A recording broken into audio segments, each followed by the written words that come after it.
Thomas గారి కలము నుండి క్రొత్తగా విడుదల చేయబడిన హెబ్రీ గ్రంథ వ్యాఖ్యాన పుస్తకం అందుబాటులో ఉన్నవి. ఈ పుస్తకం కావలసిన వారు 200 రూపాయలు రుసుము చెల్లించి పొందగలరు. కొరియర్ లేదా పోస్టల్ రుసుము ఉచితం. సంప్రదించుటకు మా ఫోన్ నంబర్స్ 9494940072 మరియు 9494940073. రాజమహేంద్రవరంలో దహించు అగ్ని సేవకుల కూడిక మే 27వ తేదీన ఉదయం 10 గంటల నుండి ప్రారంభించబడును. ముఖ్య ప్రసంగికులు డాక్టర్ థామస్ గారు, దహించు అగ్ని మినిస్ట్రీస్, రాజమహేంద్రవరం. స్థలం దహించు అగ్ని ఆడిటోరియం, నటరాజ్ థియేటర్, రాజమహేంద్రవరం. మరిన్ని వివరాలకు 9494940072 మరియు 73. ఇది కుటుంబ ఆశీర్వాద కూడిక. ఇక్కడ మేము మా కుటుంబాలను కట్టుకున్నాం. మరి మీరు? అయితే ప్రతి శుక్రవారం రాజమహేంద్రవరంలో జరిగే ఈ కుటుంబ ఆశీర్వాద కూడికలో పాల్గొనండి. ఈ కూడిక జరుగు స్థలం దహించు అగ్ని ఆడిటోరియం, నటరాజ్ థియేటర్, రాజమహేంద్రవరం. సికింద్రాబాద్ లో దహించు అగ్ని అద్భుత అసాధారణ కూడిక ప్రతి శనివారం సాయంత్రం 5 గంటల నుండి ప్రారంభించబడును. స్థలం SPG church ground, alpha hotel వెనుక, సికింద్రాబాద్. మరిన్ని వివరాలకు 9494940074 మరియు 75.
దీనికి పనికిరాని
యేసునామములో అందరికీ మరొకసారి వందనాలు. కొన్ని నిమిషాలు మనము వాక్య భాగంలో ఒక మాటను నేర్చుకుందాం. చూడండి, 19వ అధ్యాయం 1వ వచనం. ఆకాశములు దేవుని మహిమను వివరించుచున్నవి. ఆకాశాలు దేవుని మహిమను వివరించుచున్నవి. దేవుని బిడ్డలారా, దేవునికి మహిమ, ఘనత, ప్రభావాలు ఆయన నామానికి మాత్రమే కలగాలి. ఎందుకంటే మన దేవుడు పూజార్హుడై ఉన్నాడు. ఈ రోజుల్లో దేవునికి చెందవలసిన మహిమని దేవుడు మనుషులకి, లేకపోతే ఇతర జీవరాశులకి, ఇలాంటి వాటికి దేవుని మహిమను ఆరోపిస్తా ప్రజలు దేవుని నామాన్ని అవమానపరుస్తూ, అగౌరవపరుస్తూ ఉన్నారు. దేవుని కృపను బట్టి దేవుని నమ్మిన మనము ఈ రోజున ఏం చేయాలి అంటే దేవుని మహింపరచాలి. ఆకాశాలలో దేవునికి మహిమ కలుగుతుందట. దేవునికి స్తోత్రం. పరలోకంలో మనకి వినబడే గొప్ప స్వరం ఏంటి అంటే, దేవుడు పరిశుద్ధుడు, పరిశుద్ధుడు, పరిశుద్ధుడు అని మానక రాత్రింబగళ్ళు దేవదూతలు దేవుణ్ణి స్తుతిస్తూ ఉన్నాయి. అక్కడ మనకు కనబడే జీవులు కానీ, 24 పెద్దలు కానీ, 4 జీవులు కానీ అందరూ కూడా స్తుతిగణ మహిమలు దేవునికే చెల్లునుగాక, గొర్రె పిల్లకే చెల్లునుగాక అని చెప్పి గొప్ప నాదముతో సాగిలపడుతూ దేవుణ్ణి నమస్కారం చేయడం మనకు కనబడుతుంది.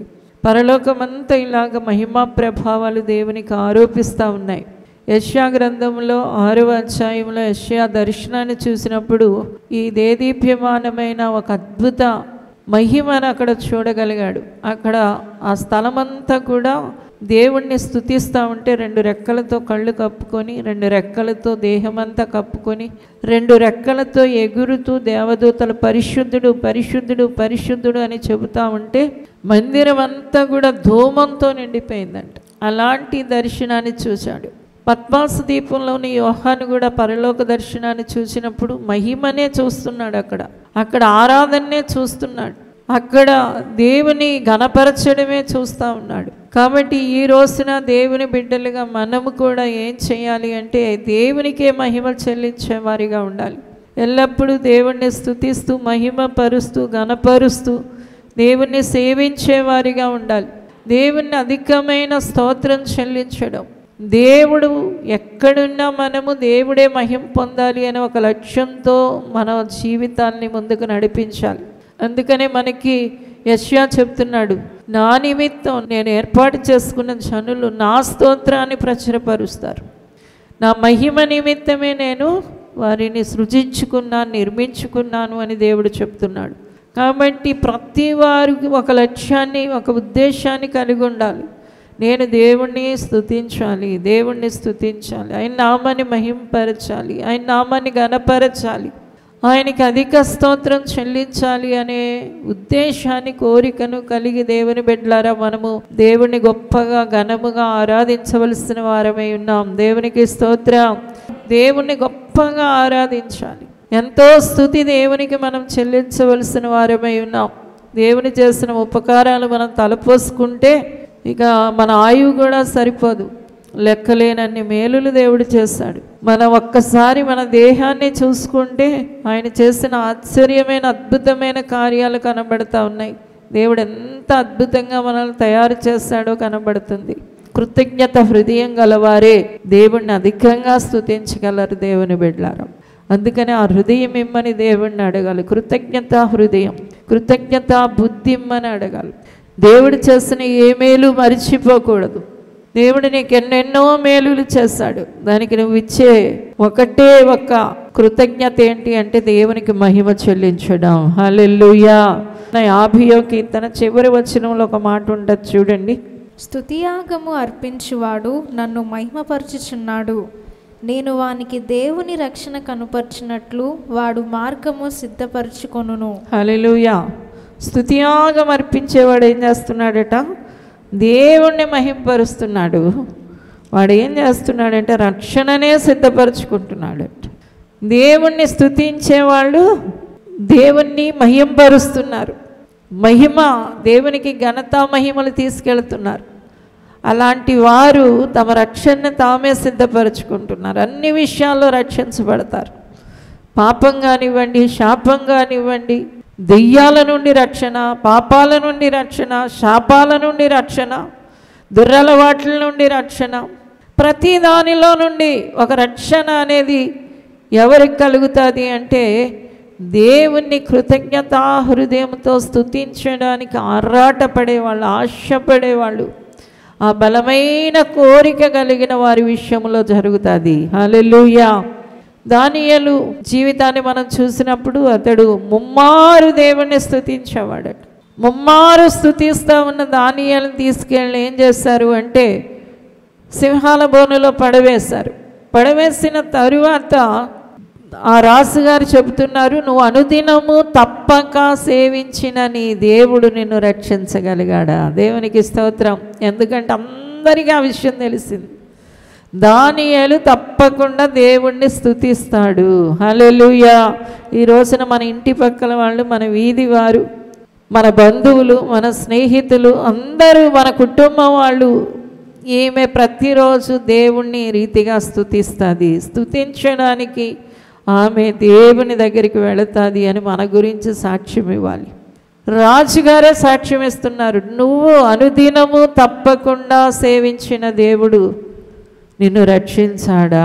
హల్లెలూయా, హల్లెలూయా. అవును తండ్రి, దేవుడే నన్ను రక్షించాడు అని అద్భుతమైన జవాబుని ఇవ్వగలిగేటట్లు అతడు ఇంకా సజీవుడిగా ఉన్నాడు.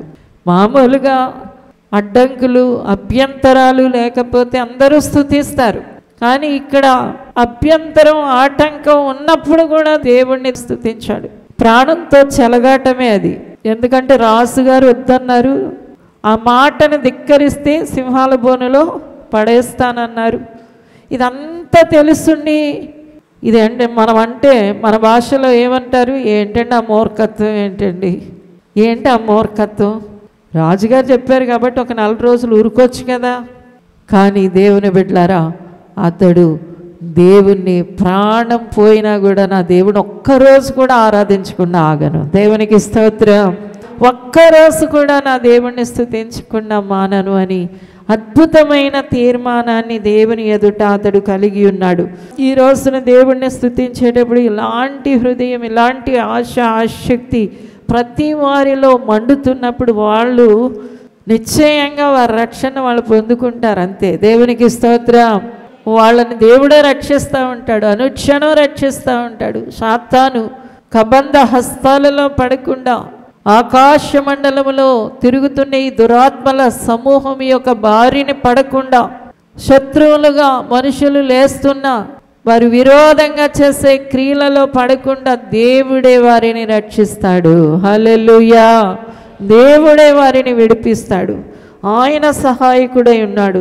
ఇదే లూకా సువార్త 18వ అధ్యాయం 43వ వచనం చూద్దాం. వెంటనే వాడు చూపు పొంది దేవుని మహిమపరచుచు ఆయనను వెంబడించెను. ప్రజలందరూ అది చూచి దేవుని స్తోత్రము చేసిరి. హల్లెలూయా.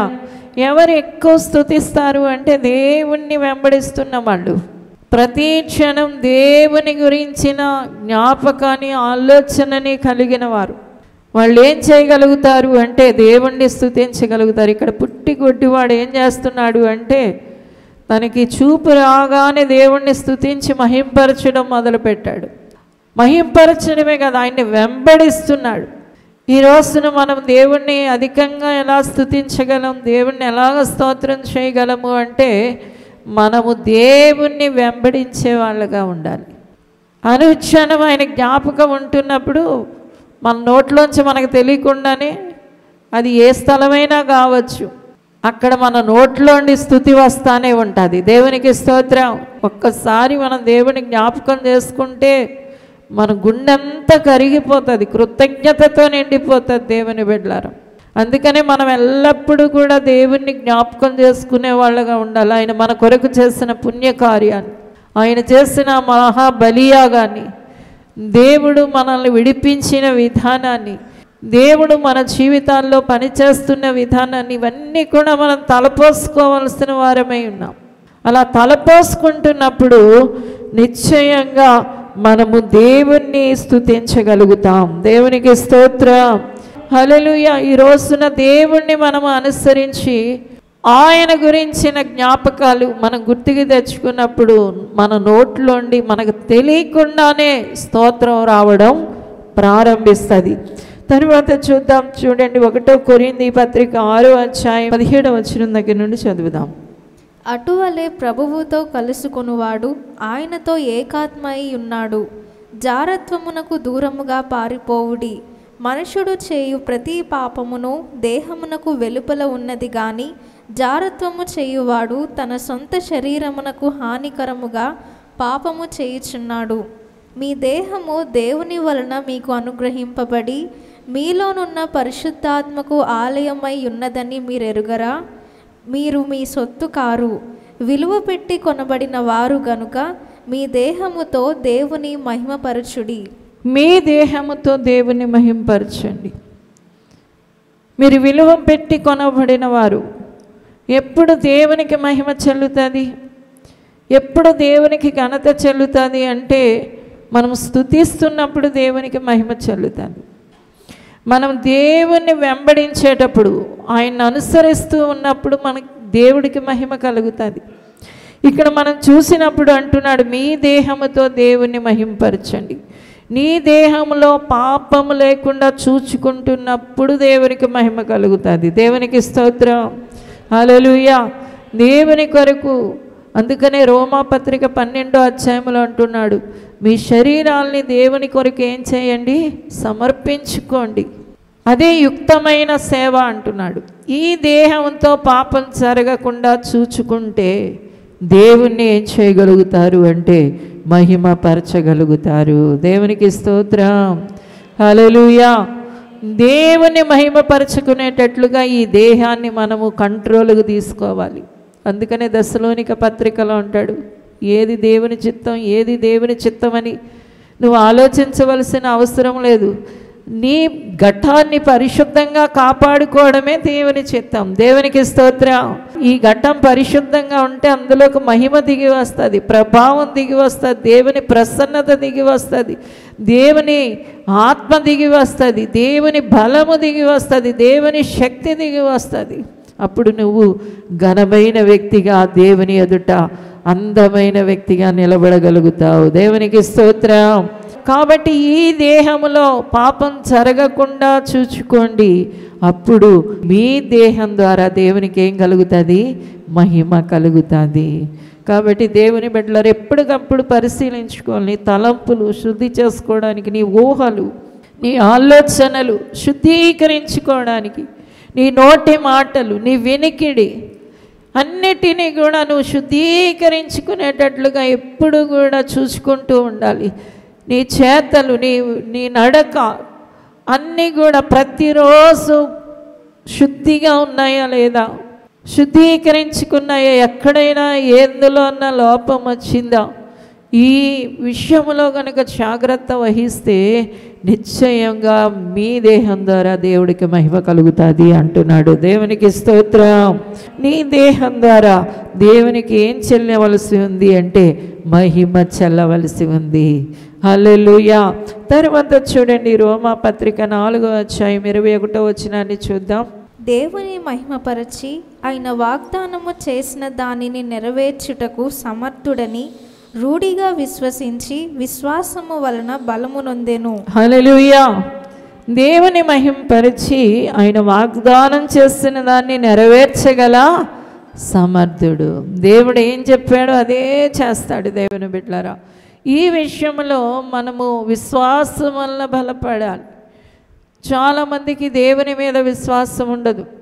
కొన్నిటిని నమ్ముతారు, కొన్నిటిని నమ్మరు.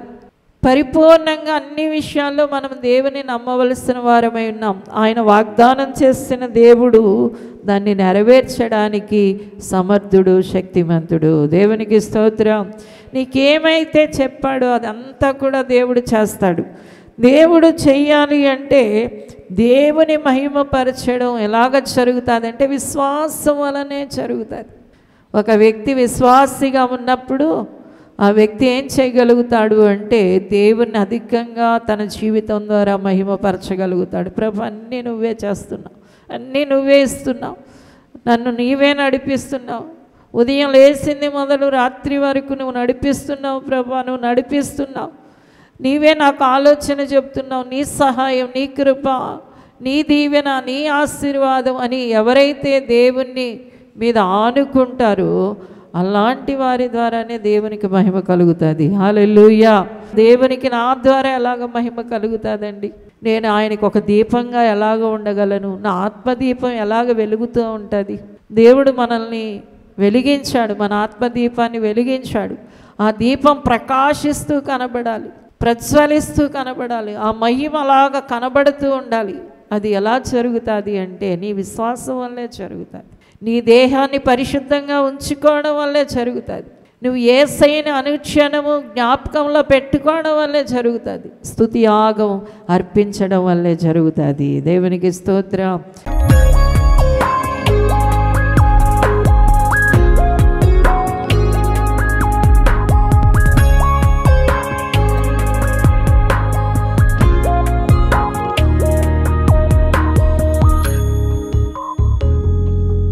హల్లెలూయా. పరిశుద్ధుడానికి వందనాలు ప్రభా.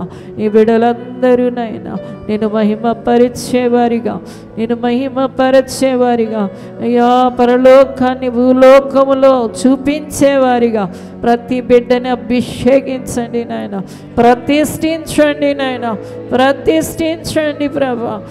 ఆత్మ ప్రాణ శరీరం అపాదమస్తకానికే అంకితం రాజా. మీరే దీవించండి ప్రభా. ఒక్కొక్కరి ద్వారా నీకు మహిమ కలుగునుగాక, ఒక్కొక్క కుటుంబం ద్వారా నీకు మహిమ కలుగునుగాక, అయ్యా మా సంఘము ద్వారా నీకు మహిమ కలుగునుగాక తండ్రి. బుధికంతాల ప్రశ్నల ద్వారా నీకు మహిమ కలుగునుగాక. భూమి మీద ఉన్న ప్రతి క్రైస్తవ బిడ్డ ద్వారా, ప్రతి సేవకుని ద్వారా, ప్రతి సంఘము ద్వారా నీకే మహిమ ఘనతలు కలుగునుగాక. ఆశీర్వదించమని యేసునామమున అడుగుచున్నాము తండ్రి. ఆమేన్, ఆమేన్. డాక్టర్ థామస్ గారి కలము నుండి క్రొత్తగా విడుదల చేయబడిన హెబ్రీ గ్రంథ వ్యాఖ్యాన పుస్తకం అందుబాటులో ఉన్నవి. ఈ పుస్తకం కావలసిన వారు 200 రూపాయలు రుసుము చెల్లించి పొందగలరు. కొరియర్ లేదా పోస్టల్ రుసుము ఉచితం. సంప్రదించుటకు మా ఫోన్ నంబర్స్ 9494940072 మరియు 9494940073.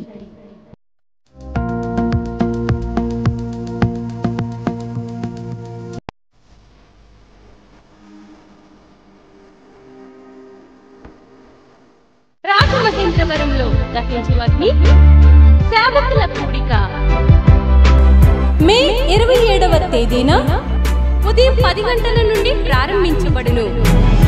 ముఖ్య ప్రసంగికులు డాక్టర్ థామస్ గారు, దహించు అగ్ని మినిస్ట్రీస్, రాజమహేంద్రవరం. స్థలం దహించు అగ్ని ఆడిటోరియం, నటరాజ్ థియేటర్, రాజమహేంద్రవరం. మరిన్ని వివరాలకు 9494940072 మరియు 73.